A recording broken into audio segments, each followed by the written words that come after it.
ராமாயணம்.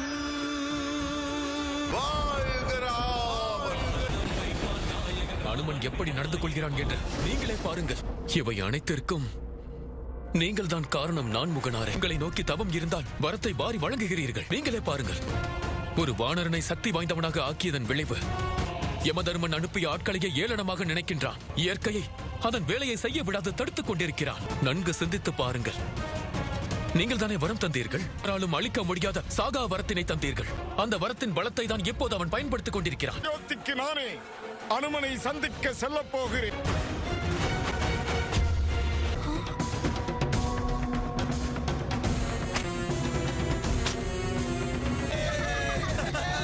ராமனின் பிள்ளைகள் என்ற ஆணவத்தில் ஆடிக்கொண்டிருக்கிறீர்கள். நான் யாருடைய பிள்ளை என்று தெரியுமா?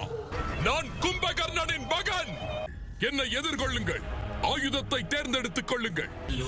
தன்னை அறிய தனக்கொரு கேடில்லை. இறுதி வரையில் போராடி உன்னை வீழ்த்துவோம். உன்னுடைய அழிவு உறுதியாகிவிட்டது.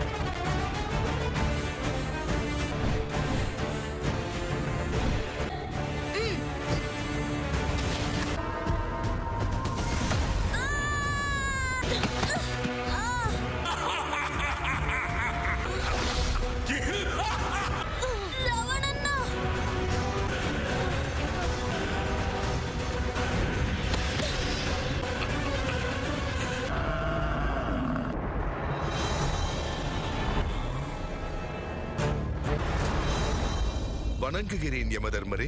எங்களிடமிருந்து பெற்ற ஆசியை தவறான முறையில் என்றும் பயன்படுத்தக்கூடாது. என்னுடைய பிரபுவிற்கும் அவருடைய குடும்பத்தை சேர்ந்தவர்களுக்கும் ஆபத்து வந்தால் நான் என் சக்தியை பயன்படுத்தியாக வேண்டும். உரிமையும் உள்ளது.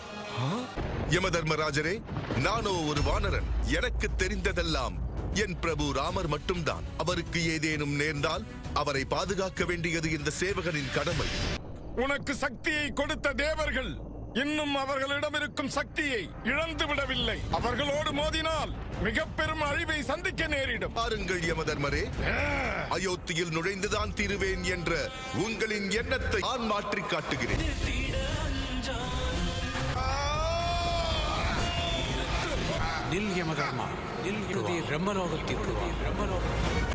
இப்பொழுது யமதர்மராஜரே வந்துள்ளார்.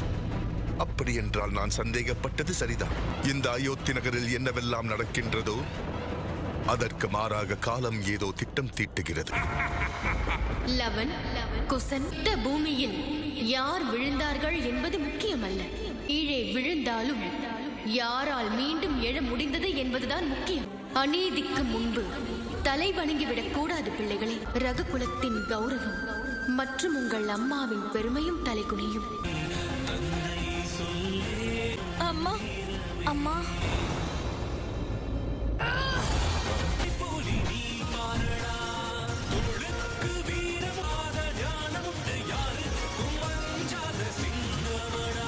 அநீதியின் பாதையை தேர்ந்தெடுத்தால் முடிவும் அப்படித்தான் இருக்கும்.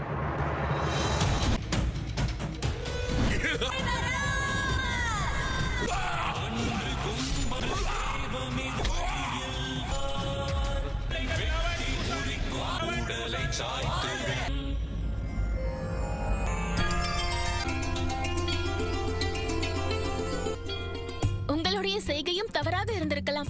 ஒரு மகனாக உங்கள் கடமையை செய்தீர்கள். வேண்டும் என்று வேண்டிக் கொள்கிறோம். கொடூர எண்ணம் இருந்தாலும் உங்களை பெற்ற தந்தைக்காக பழி வாங்க துடித்தீர்கள். அந்த எண்ணத்தை நாங்கள் வணங்குகின்றோம். நான் கொடுத்து வைக்காதவன் வம்சத்தின் சிறப்பை என்னால் புரிந்து கொள்ள முடியவில்லை. ராம நாமமே சத்தியம். எம்பெருமானிடம் சென்று முறையிடுவதை தவிர வேறு வழியில்லை என்கிறேன்.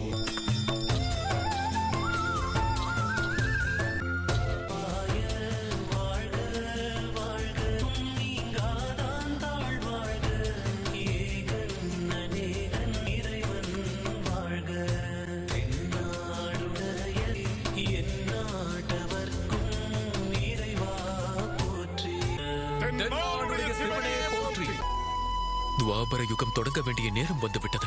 அதற்கு உங்கள் அனுமன் தடையாக இருக்கின்றார். குண்டத்திற்கு எப்போது திருமால் வருவார் என்று அன்னை திருமகள் அவர்கள் மிகுந்த ஆவலோடு காத்துக் கொண்டிருக்கின்றார்.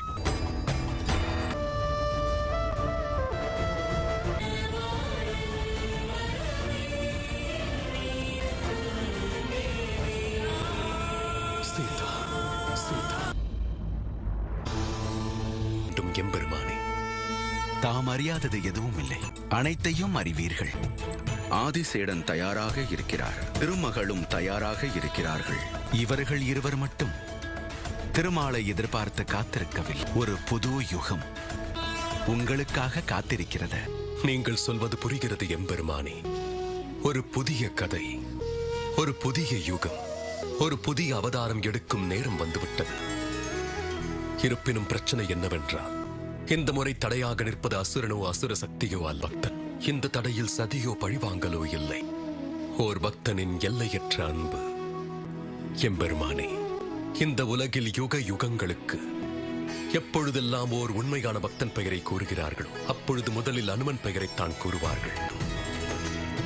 நீங்கள் சொல்வது போல் நேரம் நெருங்கிவிட்டது. அவன் புரிந்து கொள்ளத்தான் வேண்டும். பக்தி உடலுக்கல்ல, உணர்வுக்கு சொந்தமானது. அனுமனின் தடை சீக்கிரமே விலகும்.